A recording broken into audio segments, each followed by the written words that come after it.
हार दिखाई दे रही है तो वो उससे बौखला करके धरने पर बैठे हैं।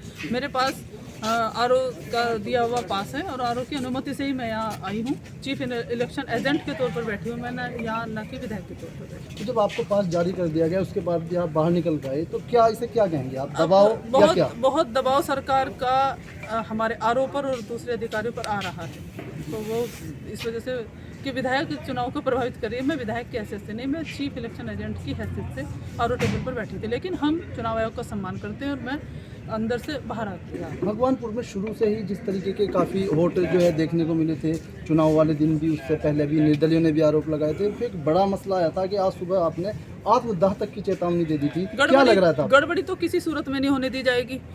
2 राउंड की गिनती आ चुकी है जिसमें किसी भी कैंडिडेट को और उनके एजेंटों को किसी तरह का कोई ऑब्जेक्शन नहीं आया है। तो 2 राउंड की गिनती में हमारा कांग्रेस का प्रत्याशी 2199 वोटों से बढ़त बनाए हुए है। तो जिस तरीके से आपने आत्मदाह की बात कही थी, क्या आपको लग रहा था कि कोई यहाँ कुछ जो है हो सकता है? देखिए, मैंने इसीलिए राज्य निर्वाचन आयोग में पहले ही शिकायत की हुई थी। मुझे पहले ही अंदेशा था, जिस तरह से मतदान के दिन की आशंका थी, बूथ बदले गए, सब भाजपा के द्वारा पूर्व नियोजित कार्यक्रम था, बूथ परिवर्तन किया गया। उसके बाद में जिस तरह की घटनाएं हुई, हमारे मीडिया कर्मियों को भी धक्के दे करके मतदान स्थल से बाहर निकाल दिया गया, लाठीचार्ज किया गया बिना उच्च अधिकारियों के आदेश के।